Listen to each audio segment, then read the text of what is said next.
Welcome to the Sons of Mjolnir podcast. The Sons of... what? This isn't your Sons of Macaroni, yeah!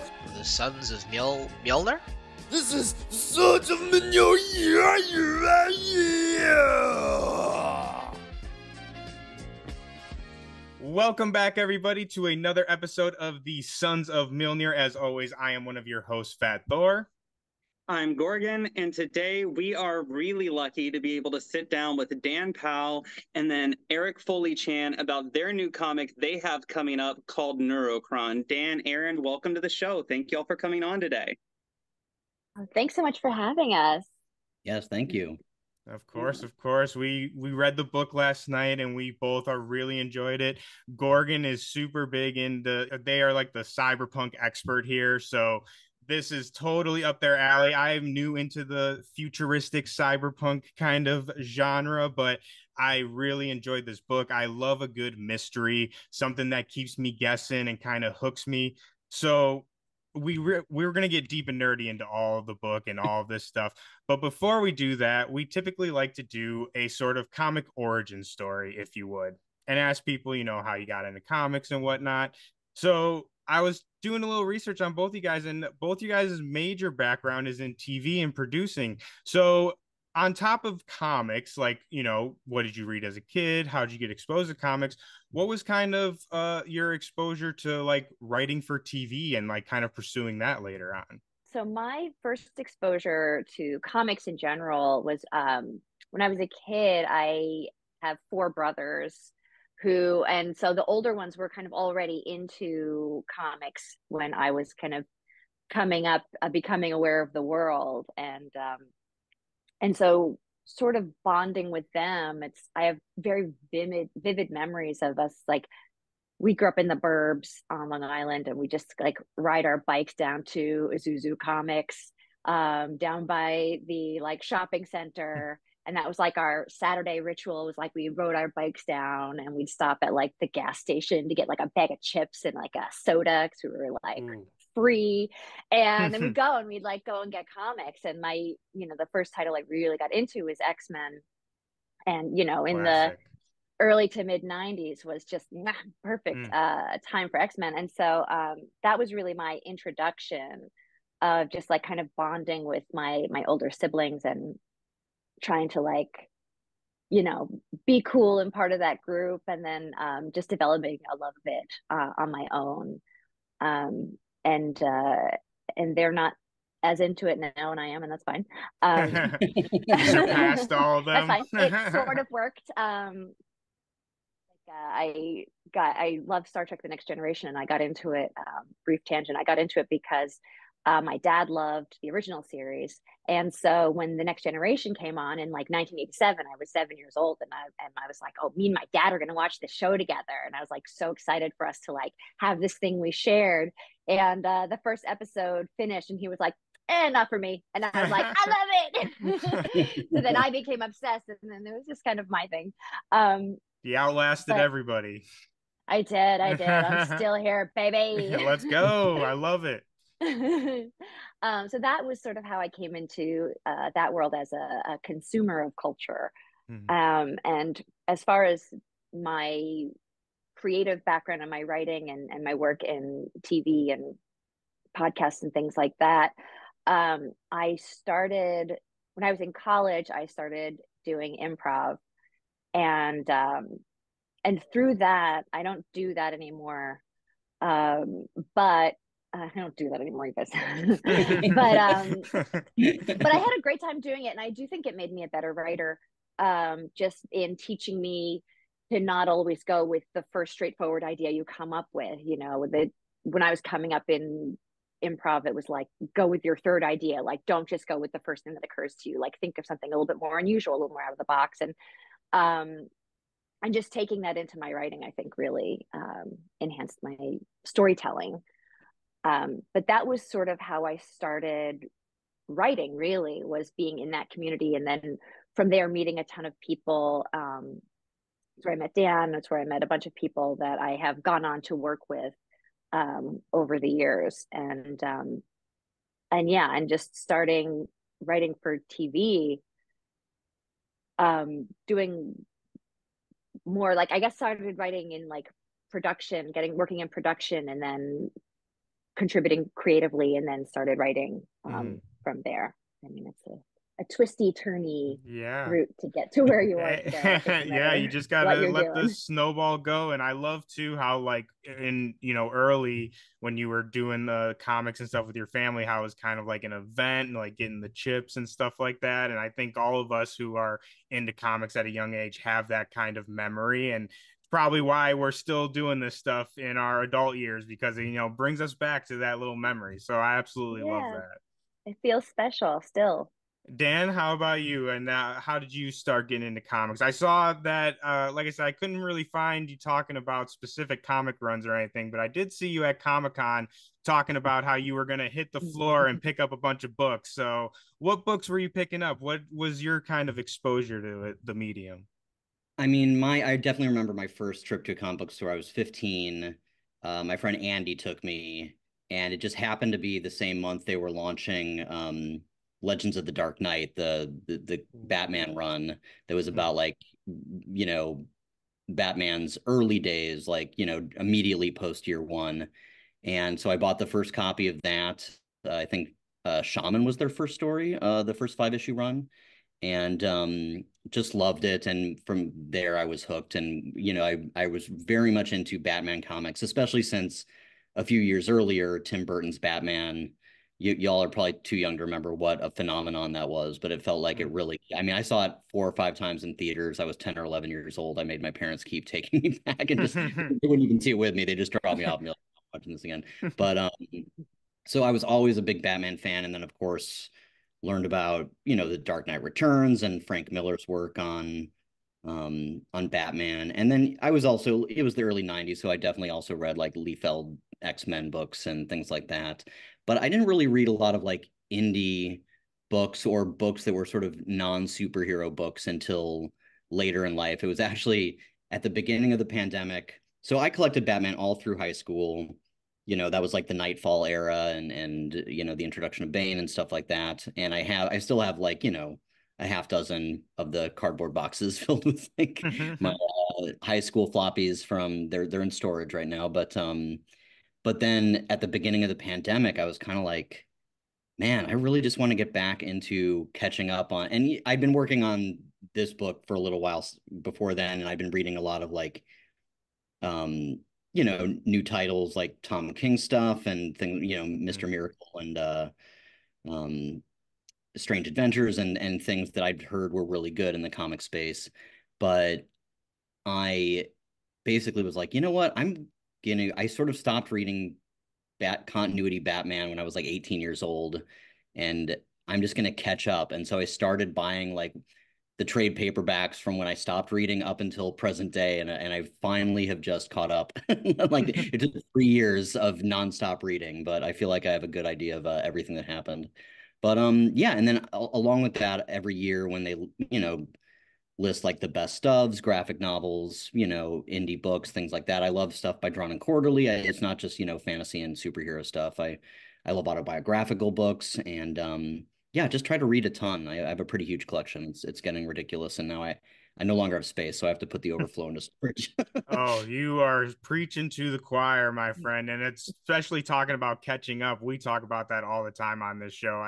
If you read comics, I think there's never catching up. Like, there is always an unread stack somewhere in your house, in your room, just silently judging you at all times. So I 100% relate to all that for sure.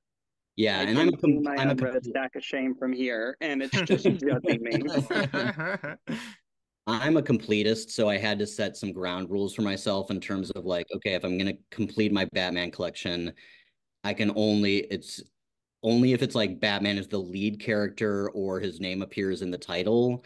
Because otherwise, if you let it expand into Batgirl and Nightwing and Robin and everything like that, I will be spending my kids' college.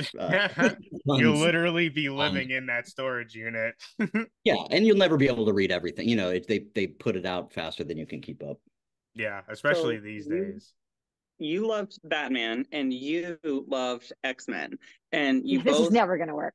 right, like, and you guys both wrote for TV, right? So where did the idea for this cyberpunk-esque mystery come from you guys? What made you guys want to tell this story in this setting as we move into talking about Neurocron? Sure. So I also came up through the Upright Citizens Brigade Theater with Erin. That's where we met. We did improv comedy together. And we also worked at Comedy Central back in like the sort of the heyday of Comedy Central when Chappelle's show was on and it was Jon Stewart's Daily Show. I worked at the Daily Show with Jon Stewart for a couple of years in their field department. That's where I met Ed Helms and Rob Corddry and worked with Stephen Colbert. And then I went over to the network as a junior executive, which is where at the time that Erin worked there as well. So I spent about 5 years there developing series. You know, that was a time for Comedy Central where we had some great stuff, but also we had a lot of like one season and done swing and a miss. And I'm certainly responsible for a couple of those. But one thing I developed there was this animated series called Ugly Americans that was like an homage to EC Comics. It was created by Devin Clark and developed by a Simpsons writer named David Stern. And it ran for a couple seasons. And that was how I sort of went from being an executive to a producer. I developed it, but I loved it so much I didn't want to hand it off. So I left the network and became a writer producer on that show. And then that show led to Inside Amy Schumer, which is a show I produced for Comedy Central for it was 4 seasons initially. We recently did a 5th season as a sort of special reunion type thing, but it was around the time we were finishing up the 4th season of Inside Amy Schumer that I was sort of like, man, I came to New York to work in indie film and I kind of fell into comedy as sort of like almost by accident. And it was like a hobby that became a career. And so at that time, I was fortunate enough because of the success of the show to have some extra money and I didn't have to just jump into a job right away. And I kind of was like, all right, I want to start doing some of the stuff that I kind of always wanted to do. One of those was make an indie film, which I did. And another one was to start writing science fiction and to start exploring comic books. And my very intrepid agent at UTA, even though I was known for sketch comedy, he helped me sell an hour-long science fiction pilot to Fox. And it wasn't this story, but it had a lot of similar themes. It was like a, cyberpunk, it actually shared a lot with Westworld, candidly. So I feel like even though it didn't move forward, I sort of got to see almost a version of it come to fruition in Westworld a few years later, which was exciting. But around the same time, I met Denis Calero, who's the artist on Neurocron. He met me through an article that we were in Time Out in New York and reached out because he wanted to do more in TV. And I was like, I had this pilot that didn't move forward at Fox, but I love the themes. I love the ideas of it. I feel like it could make a really cool comic book. And so we decided to redevelop it. And during the process of redeveloping it, he introduced me to Greg Tumbarello, our editor, who helped really sort of teach me the medium, me and Erin, the medium of comic books, how it differs from TV writing. And so, it took a while because there was a learning curve. And during that sort of period of working with Greg, I realized, like, you know what, there are a lot of sort of areas that I feel like I'm not necessarily strong, like dialogue, and we have a female lead. And I felt like I really wanted to have a writer on this that was able to, be able to look at that with a more objective, eyes. And Erin and I have been working together for years. She's worked on a lot of scripts that I've worked on. And so it just felt like a sort of natural. So I sent it over her way. And I remember that I don't even think I had asked you to work on it. I just said, can you take a look at this? And Erin did so much work immediately on spec and had all these ideas that I was like, all right, you're in. I was like, all right, can you're I on the change team. things? So Erin, what was it about this script that really kind of grabbed, or not even script, but just like the basic premise of the idea that really lit that fire to, give all those notes? The genre. So the second that it's like, this is, and we haven't really gone into what the book is about necessarily for people listening, watching. But it's taking place in the near future at a time when people are enhancing themselves, modifying them, like making modifications to their body with like cybernetic implants, which feels like we're just like a half a step from actually doing that with all the like wearable tech that we have. And so just the world that already had, that Dan and Dennis had already like created, was just so fun, and just I wanted to kind of be immersed in it and play around in that sandbox. And so and just also the fact that often with noir detective stories, the lead investigator is often a man, and in this case is a female agent who's leading the investigation. And so that was also very appealing to me, to tell that story through that perspective, that POV. And just the story itself, you know, the themes, it's about, you know, with all the cybernetic enhancement, like what makes us human, and also themes of like love and loss and obsession. And we've got family stuff, we've got cults, we've got, you know, the looming singularity, we've got all these things that are kind of dangling over us. And so it just, you know, really exploring that and digging into it was so much fun. I'm so grateful to be a part of it. It's just it's such a human story, in the way that we kind of pick apart the things in us that, you know, make us human, and the things of us, that the parts of humanity we're willing to part with, to be what we think of as being better. So it's just such a great fun story and great fun world to be in. Yeah, I Like completely, that. as a reader, I completely agree, because I was having a super fun time, and we were talking about this before you guys hopped on, but I thought both you guys did a really great job in not only setting up the kind of mystery of the book, but introducing us to this world. And we were both like, oh, well, what is this? And what does this mean? And what does this mean? And I mean, you gave us, you know, a perfect rundown of the story, but like you said, it's the kind of cyberpunk noir mystery where we're following a detective who's investigating this murder. And the person who is murdered has some kind of interesting modifications to them that leads them onto their journey. So, like I said, I think, you know, that's so interesting hearing how that kind of all came about, and kind of how you guys got together on that. You know, I read a lot in this space, and, you know, it's funny, when I first started developing the Fox script that had a lot of similar themes. It's a very different story. Fox owns that script because, you know, it didn't move forward. So I had to develop a completely new story around it. But the themes of like cybernetic enhancement and just wearable technology, you know, back when I started working on that script, Neuralink as a company hadn't been announced yet, and OpenAI was not a company. So like, it has been very interesting over the years of developing this property, just sort of seeing the initial seeds of the world that we're building almost like coming to life in a way that, like, it almost feels like we're living in the prequel to our, you know, our story, which takes place. We never specify how far in the future it is, because I always feel like that's like, with all due respect to Blade Runner 2049 and 29, you know, we are now past the original Blade Runner's timeline. I feel like anytime you set a date, you're setting yourself up for future disappointment. But I mean, there's even another book. I picked up this book that was on a lot of best ofs this year, and I didn't know what it was about. I don't know if I'm going to plug someone else's book, The Maniac. It's about I'm writing it down. the physicist who worked on the Manhattan Project, which is obviously relevant because of Oppenheimer. But he also worked with Turing and a lot of the early computer developers, and was one of the first people to, you know, hypothesize about self-replicating machines and cybernetic enhancements and things like that. And even though he died in the 50s, these were things that he was like, you know, proselytizing about back then. I had no idea the book was about that, and I'm reading it and I'm just like, God, you know, it's crazy like how much it's in the zeitgeist. And so, yeah, I mean, I hope that we still feel like it's one of these things where, you know, it took years to put together and it's now finally being released. I hope it still feels relevant and not dated, but I'm glad it's coming out now and not a year from now. I think it's coming out at a great time. Thor here texted me the other day and he says, "Hey, do you got a minute?" And I said, "Yeah, I'm in a meeting. Can I can hit you up after?" He's like, "Okay, but I need you to check our Google Drive. I need you to see this." And I said, "Okay."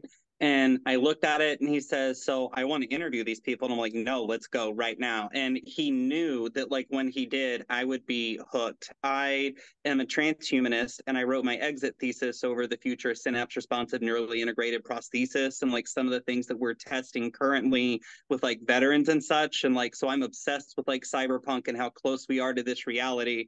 And I was like, when can they do this? And he's like, we can do this week. And I'm like, let's go. Like, right now, let's go.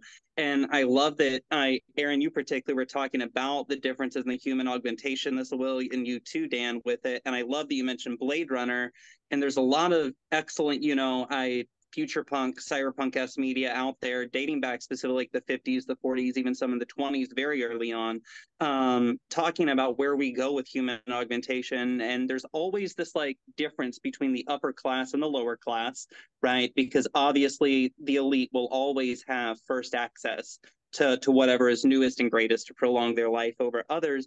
And that always leads to something unique being different that the lower class comes up with versus them. And I was wondering what kind of like unique body modifications can we expect in your story that we might not have seen in other future punk stories? Well, I mean, one thing we introduce and allude to in the first issue is that like VR, I came up in the 90s when like there were a lot of stories about people just becoming so immersed in The Sims that they like never left their home and that they were, and so to me, it's like science fiction is always taking something that's real and then extending it to, and Black Mirror does this so well, is sort of extending it to a progression of like, this is potentially the slippery slope of that. So one thing we have is that simulated worlds become extremely addictive, as addictive as like heroin and things like that. And that it becomes, and of course there's like, what are the mental issues with that? What are the addiction issues? Also like what happens in a world where the most conventional diseases are able to be cured through like nanotech and things like that. Like we cure cancer, but I think if history has taught us anything, it's that new diseases will emerge, and a lot of these diseases will probably have like some sort of the diseases themselves will be cybernetic in nature. I mean, what we try to do, and this is anytime, whether you're in comedy and you're dealing with satire or whether you're dealing with like social commentary of science fiction or horror, the balance, it's like we want to be talking about these issues, but we also need it to be entertaining. Hence there's a murder mystery, there's a conspiracy, things like that. There's amazing artwork by Denis Calero, but we also want it to be set in a world where it's like the people who are developing this technology have family members suffering from dementia, from Alzheimer's. The reason for them doing it is very, there's empathy there. Like these aren't like, megalomaniacs or supervillains or things like that. They have a very personal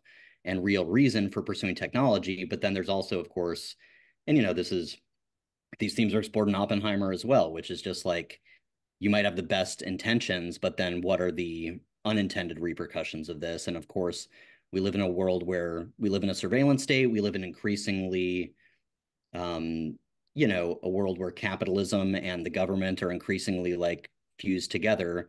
So in a world where your brain could potentially be remotely either controlled or influenced by a computer, what are the repercussions of that in a world where maybe we're sliding towards fascism and there are people who would use it for nefarious purposes? So, some of the things feel more far-fetched and more fantastic, that is the genre, and we want it to be entertaining, but we also try to keep it grounded in things where the reason the technology is developed is not purely for just like evil purposes. It's initially developed for what they feel like are moral and ethical reasons.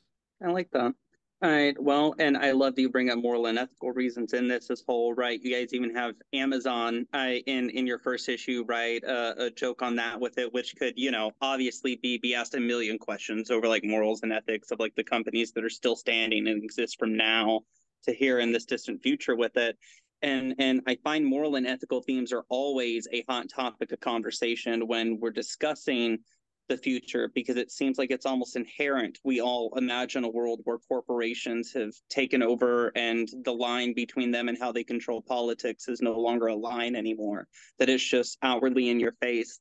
And so with that in mind, I always like to ask people when they're writing a sci-fi future punk-esque comic or something like that for us, what Isaac Asimov story inspires each of you individually the most? Because it's kind of hard to write a future punk-esque story with that without ever reading any of his work. He's so foundational to what became this in the genre, with him having dreams of robots before people even knew what robots were. What of his work would y'all say is probably your favorite for inspiration for the story? I have to think on that. To be honest, I read a lot more Ray Bradbury and Arthur C. Clarke than I've read Asimov. I mean, obviously, I've read I, Robot and a number of his short stories, but I need to think on that. I don't know if Erin, one jumps to mind for you immediately.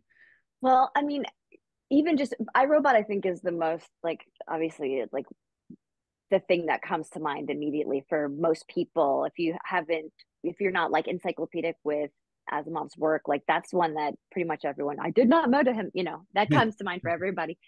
Right. But I think it that story does bring up so many, beautiful questions about how safe technology can be if humans are creating it. I mean, I know there's a school of thought of like that technology can be very beneficial, and that's also like the Star Trek kind of like, look at all the ways there's no money and everybody's cool with that, and like we're just explorers and people are fine with it. Kind of like post self-interest, post greed utopia that some futurists really believed in. I am a little more cynical about great leaps of technology, just because I think that people. I am also a licensed clinical social worker. I am a social worker by training, and have a lot of experience working in that field. And I was sort of like working in comedy and TV, and then I went to school for social work and worked as a social worker, and then felt a certain hollowness that came from not writing and creating. And so now I am writing and creating again, but am so informed by all of the work and all the learning that I did in the social work world. And I do look at behavior as a result of need. And I think we are also mammals, and as good mammals who get sleepy in the wintertime and all that, we have an innate need to make sure our needs are met and our family's needs are met first. And so I do think altruism is possible, but I think that the society we currently live in does not foster that impulse. It fosters exceptionalism and the belief that, you can make it if you deserve it, and I think that informs how we look at technology. And I think that people are going to just inherent bias without even maybe realizing it. You may be creating something that, you can say, oh, robots cannot harm people, and make that the primary part of their programming, but will that backfire because people find ways around their good intentions all the time? I don't want to come off as a pessimist. No, please. But I think that safeguards backfire. And I think we see that in technology now. I think that we see social media. I mean, I don't know if anyone saw that Social Network documentary about how we are addicted to the screens in our lives now. And you're talking about like VR addiction, like just looking at, social media platform, just like scrolling and just getting into that cycle of just scrolling until you have a headache, but you just kind of like, nah, you put it down and you're like, that's it. Like Selena Gomez just she's like, I'm taking a social media break. See you never. And then 18 hours later, she's like, can't wait for the new season of my show. Like, you can pick, it's just like, it's such a, brain chemical reaction with like just looking at a screen. So being immersed in it, who knows where that'll take us. But yeah, I do think that the best intentions can backfire, which is something that is definitely informed by Asimov's view of technology. But I think that I think we need to unplug personally.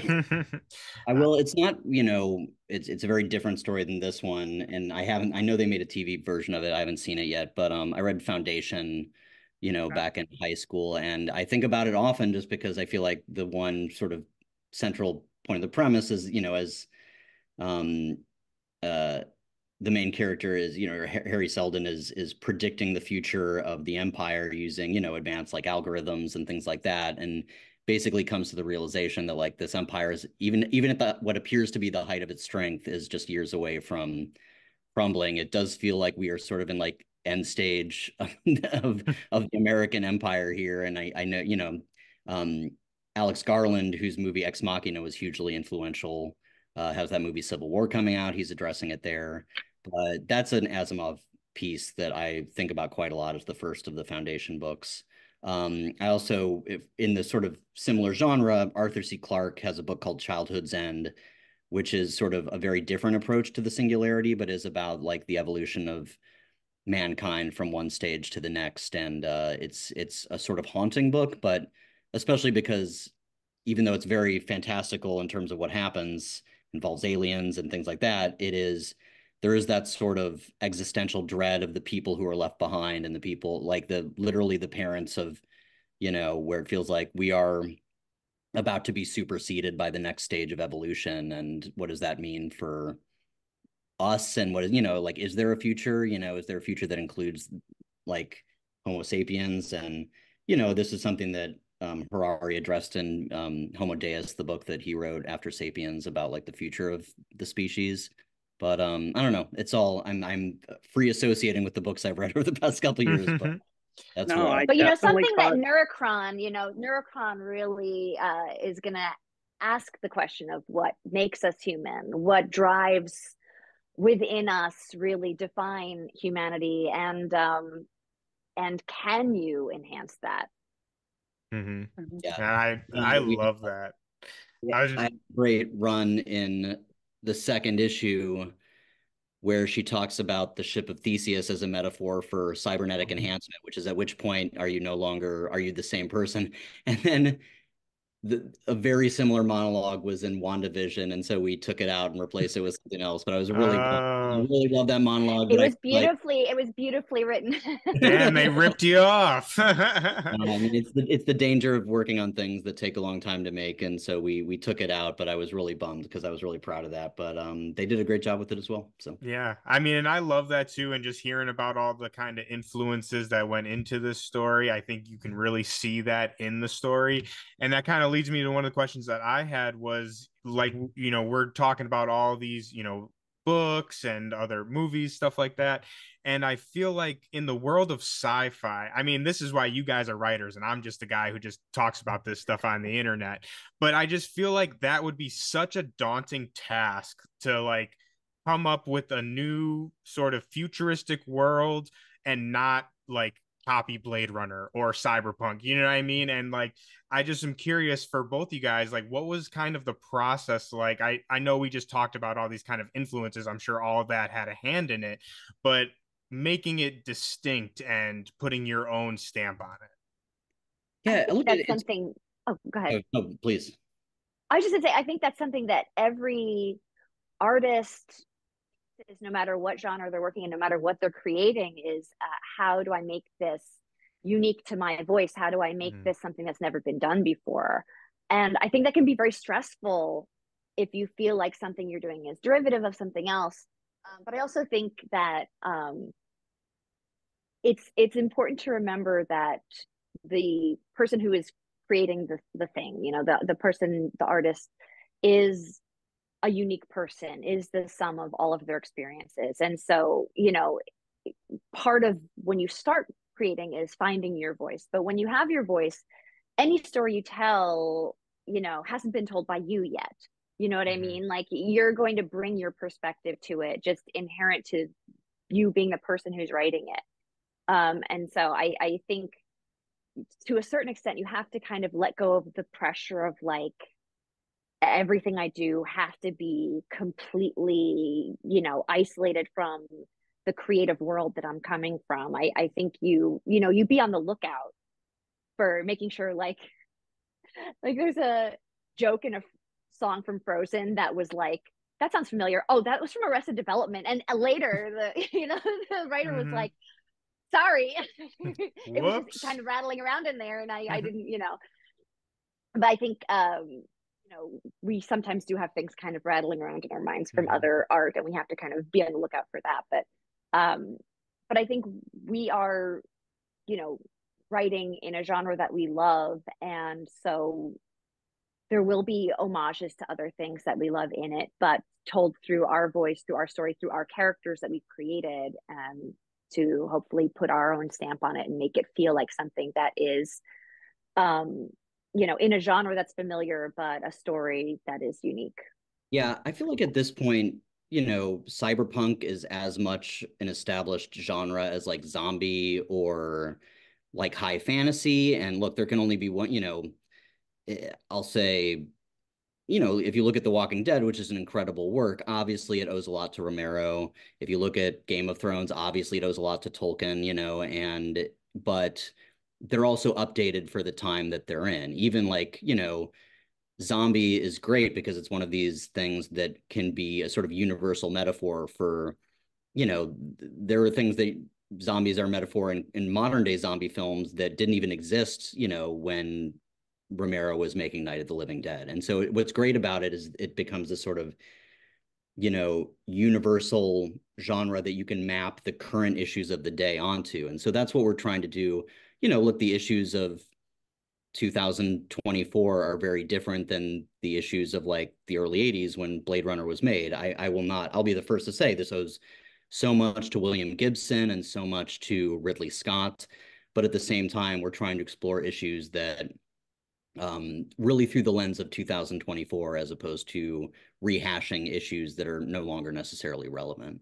So to me, it's sort of like taking the genre and using it as the sort of means for satire and social commentary. We stand on the shoulders of giants. Yeah. The book definitely had its own feel, that it had its own beat that it moved to. I think Denis Calero's art, like you were mentioning, finding the right artist to make your story pop, really, really popped. I'm a bit of a conspiracy theorist in comics, so I always put on my tinfoil hat when I'm reading them, trying to imagine 20 steps ahead. And with that in mind, I noticed that the glowing tattoos are very different in this, in depending on who you are with your ink. For instance, there was, the average person on the street coming into the tattoo shop and they're just trying to get a glowing phoenix.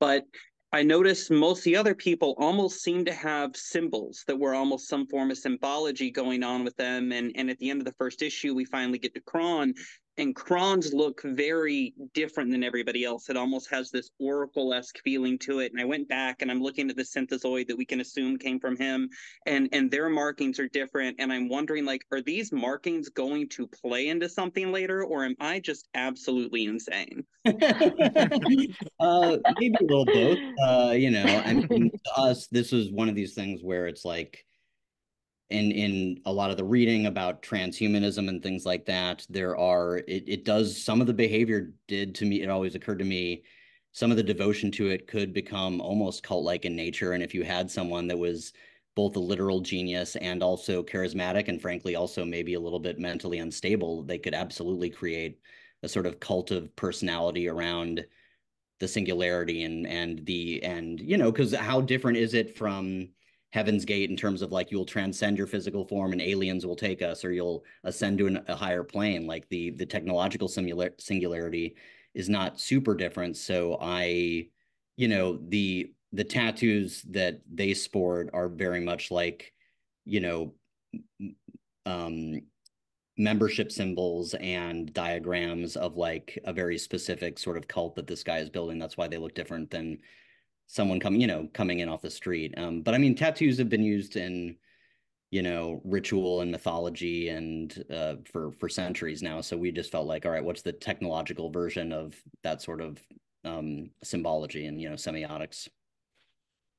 I loved it. And I just, so a lot of our followers who watch this are now on the tinfoil hat theory. So I am sure everybody who listens to us, who picks this up, is going to be looking at these markings, trying to find patterns like a mad person would, of course, reading a comic book. So I absolutely loved it. I love a comic that just makes me want to go down a conspiracy theory rabbit hole by the end of the first issue. And in 28 issues, that's hard to do for a lot of comics, and you absolutely nailed it. And had like I messaged TJ afterwards, and I was like, one of my things that I always judge a comic on is if when you hit the last page, do you have questions that you want answered so bad you will pick up the second issue? And I was like, no, I have questions right now that I want answers to. So you guys absolutely nailed that when you were doing it.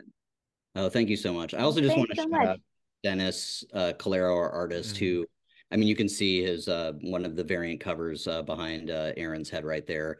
I love his, you know, his character designs are very grounded, and you know that obviously they're illustrative, but they also, you know, certain comic artists who I love do have a very like stylized comic booky sort of style. And because this is set in the future, but we did want it to feel grounded, wanted it to feel like a version of our world, it was important to me that the character designs look, you know, more human than comic book in style. And Dennis just did an incredible job. His use of shadow, and I mean, just the line art alone, even before he colors it, and he does his own colors, is just incredible, just because his use of shadow is just incredible. We were talking before y'all got on about his uses of like darkness versus light. He uses a lot of shadow really well, and I love a lot of like the page breaks he used, where like out of nowhere you'll have this like thing cover up someone's eyes going through for a page break, and it's like you're seeing something through them.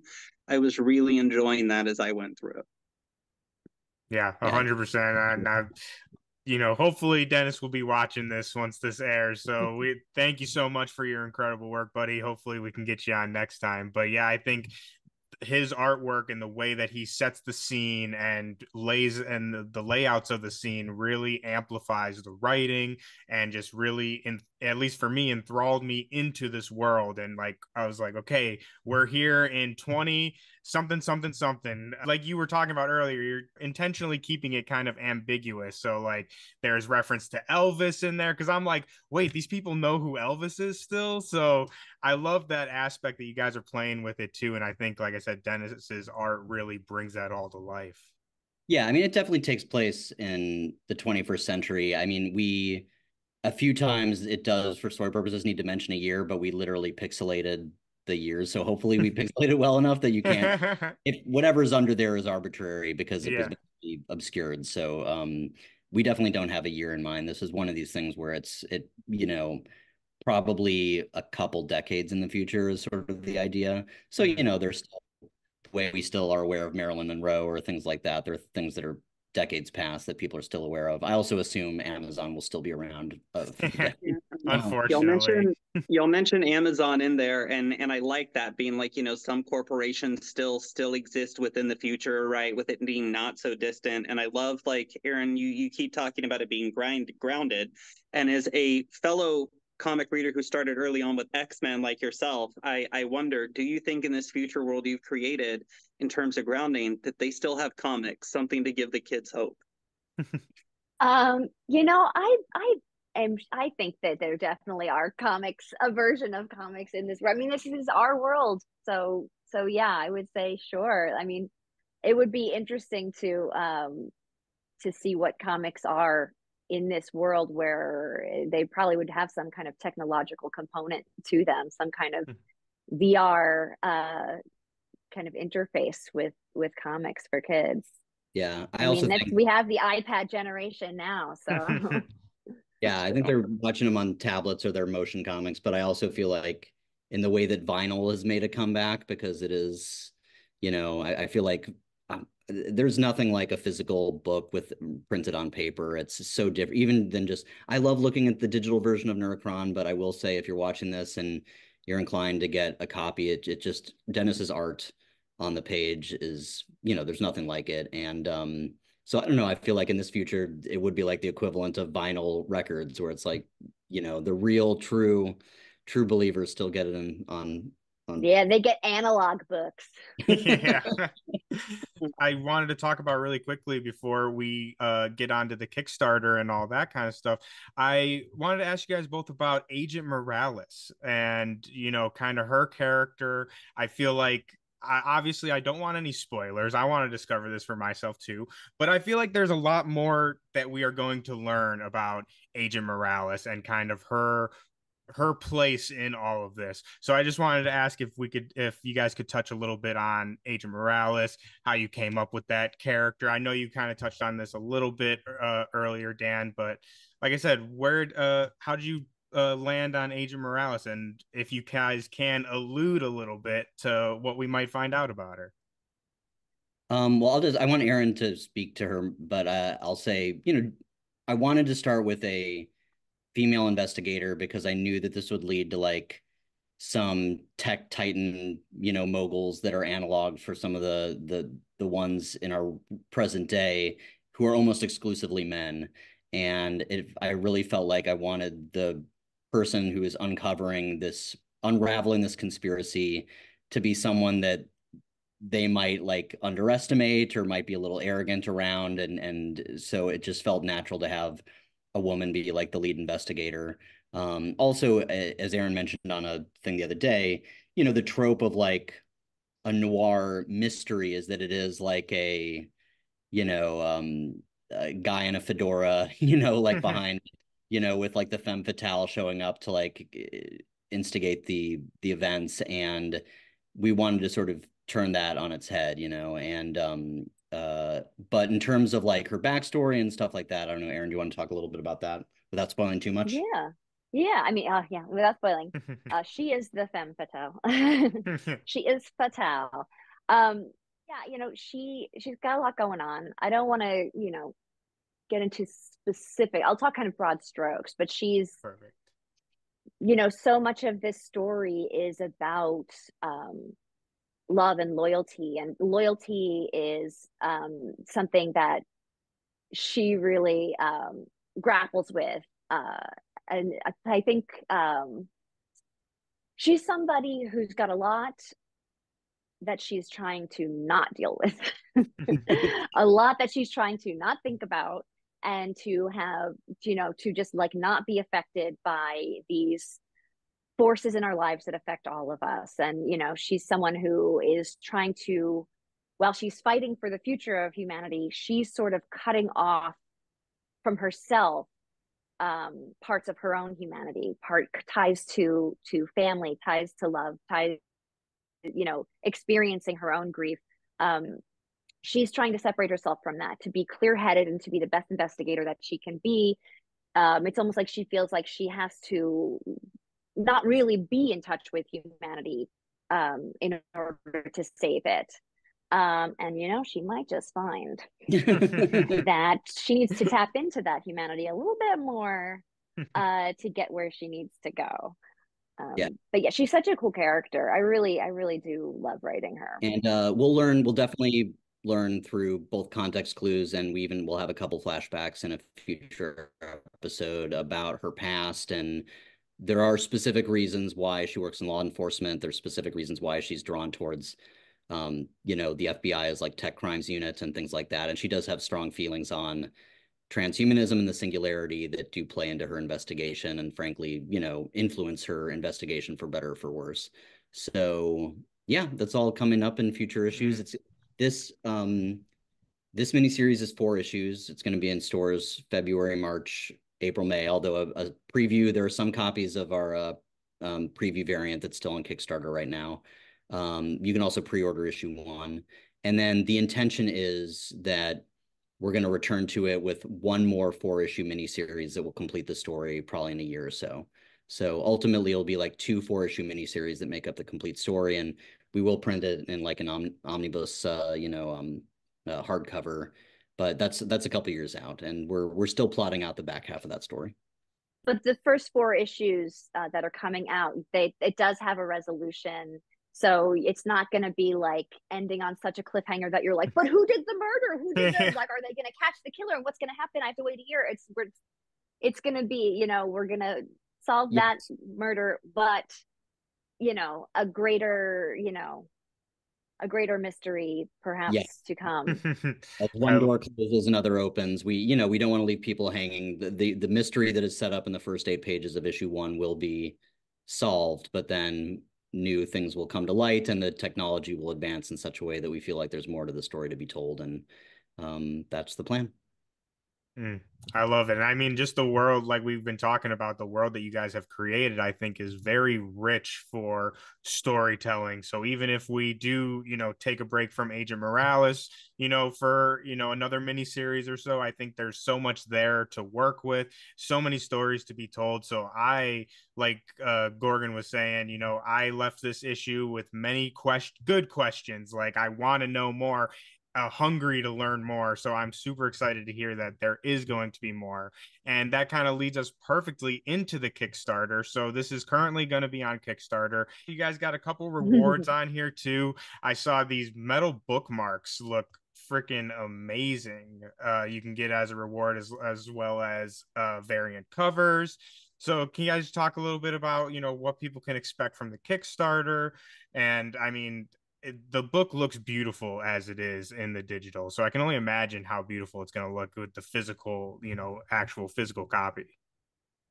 And you do get both. You get the physical copy and the digital copy and the bookmark when you order through the Kickstarter.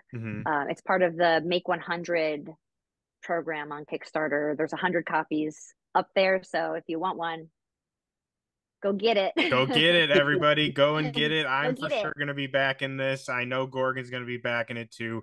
Like you said, we both really enjoyed this book and we can't wait for more. But in order to get more, we need to get to the Kickstarter. We need to go fund it. So everyone watching and listening, please go out there. I'm going to be throwing all the links for the Kickstarter for both Dan and Erin down in the description. So you don't even got to leave this video. Just go right down there, click on the link, go straight there. To be clear, like, the 4 issues are done. They will be out in stores. You can pre-order. I believe you can pre-order issue 1 and issue 2 currently online. In terms of the Kickstarter, Invader Comics, who's our publisher, who are amazing, have sort of a process of how to help bring new books, which is, not only is a new book, this is Erin and my first title. Dennis, of course, is a very experienced illustrator, but for us, this is our first title. So, the Kickstarter is used both to help just literally kickstart the awareness of the project, but also it offers a special. So the cover that you see behind Erin's head is a limited edition variant of issue number 1. That won't be the cover that's in comic book stores next month, and we're offering 100 copies of that. It's at a little bit of a higher price because it is a limited edition variant copy, but there were 100 available. I think there are less than 70 left, so hopefully they sell out by the end of the project, but the Kickstarter rather. But once those are gone, there will never be another printing of that cover. So that's pretty unique and pretty exclusive. And then there are also like these amazing bookmarks that Invader prints that come with it if you buy the variant cover, and of course a digital copy of the book. They also have a lot of add-ons on the Kickstarter, which are Invader has a lot in their library that's incredible stuff. So they offer some of their merch and some of their additional titles as add-ons on the Kickstarter. But I should also say, I want to plug invadercomics.com. They're an indie label, at a time when it's not the most lucrative business in the world to be in the comic book business and physical media. They are just doing incredible work. And so beyond just Neurocron, they have all this amazing stuff. And what's great is that the owners of the label are also themselves comic book writers. And so they have a lot of their own titles on there as well. And I'm just really grateful to them for picking up this book. Kevin Miller, one of the partners, worked with me and Erin at Comedy Central way back in the day. And so when I found out about this, I was like, oh, I've been working on some stuff. And I sent him over the spec chapters of a couple things. And this was the one he gravitated towards and said, like, let's do it. And they've just been incredible partners so far. It was great being with them at Comic-Con. And yeah, so the intention is right now, let's get this first 4-issue miniseries out, probably do a trade paperback for just that 4-issue series, which will be, about 130, 140 pages total. And then, when we do the second issue, then or the second miniseries, then ideally we'll combine them all together in a hardcover. But yeah, I mean, the other thing is Invader prints their, I know this sounds like a very hyper specific in the weeds thing, but they print their books on like really high quality paper and high quality stock with like incredible color grading. And I just cannot stress enough, like the world of difference between seeing it on a digital screen and holding it in your hand and seeing Dennis's artwork, fully printed out like that is just, I was sort of blown away when I saw the physical copy. I had no idea what it looked like. It really feels like it's like such a beautiful book. It just like physically, it's like you feel good turning those pages. Yeah, paper Carefully. quality is something that we actually talk about a lot on this podcast as it pertains to comic books. And I'm like you said, Dan, I want to, shout out Invader as well. They're doing great stuff over there. We've been lucky enough to work with them on a couple different projects. I want to thank you guys for being here, for telling us all about your book. We both super enjoyed it. And one thing we like to end off on is just, what are you guys reading and what are you guys enjoying these days? I have a pile of books under my holding my computer up. I just finished Pyongyang by Guy Delisle. And he's an animator who it's a true story. It's a travelogue. He went to North Korea to work on in an animating studio there, and it's detailing his trip and what it was like being there as a foreigner and as someone who's working there, and what access he had and what life was like when he was there. I literally just finished it 2 days ago, but I really, really loved it. So that's the last thing that I read. Beautiful. Dan, what are you loving these days? I'm looking over at this other monitor because I very nerdily keep a log of everything I read. Oh, I love it. I love it, Dan. I love it. Yes. Open your spreadsheet. You're my Let's people. do it. You're my people.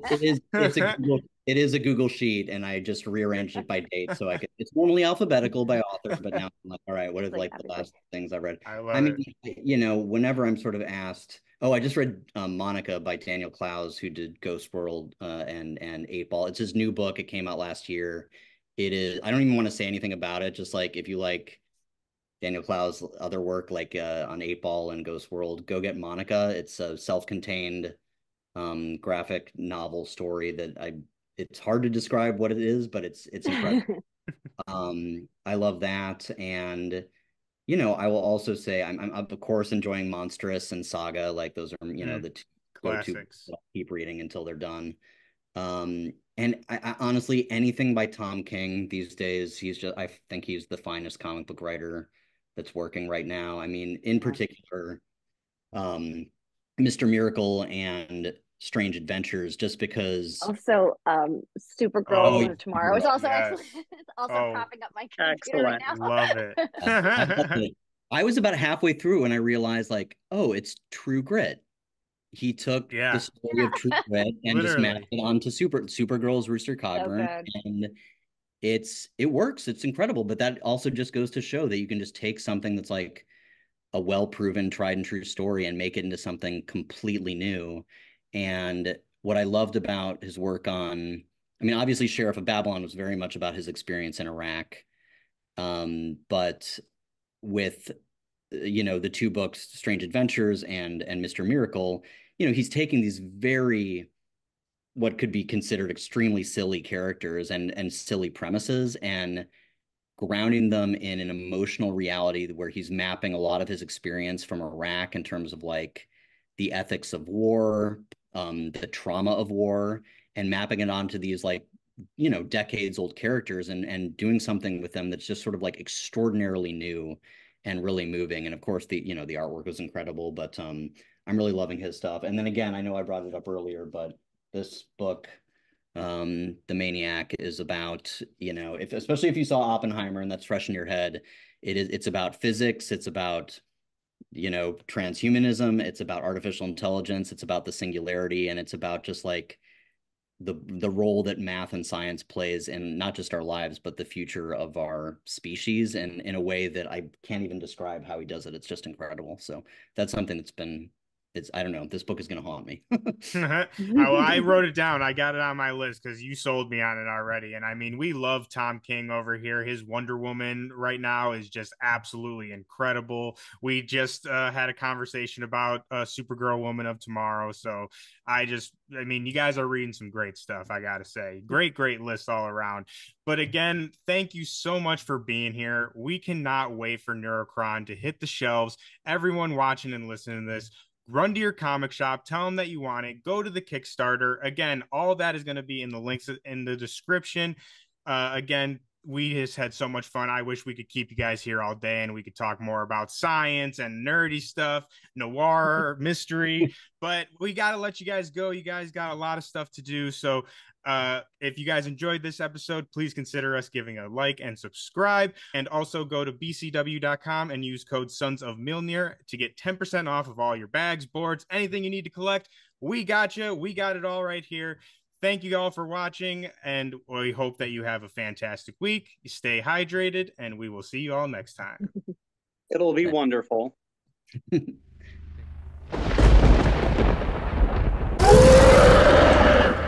can do this all day.